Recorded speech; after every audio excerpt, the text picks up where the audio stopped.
Hello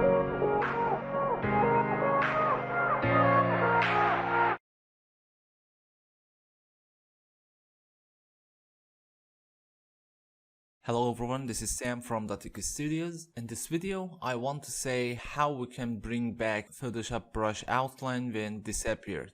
For example, I selected brush here, and when I start to drawing on the canvas, as you see, you cannot find the brush outline while drawing. Actually, solution is very simple. That's because your caps lock on the keyboard is turned on. So simply turn off caps lock from your keyboard.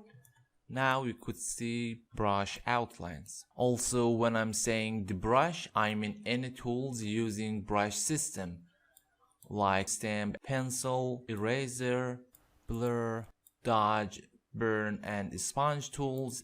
That's it, very simple. Thanks for watching.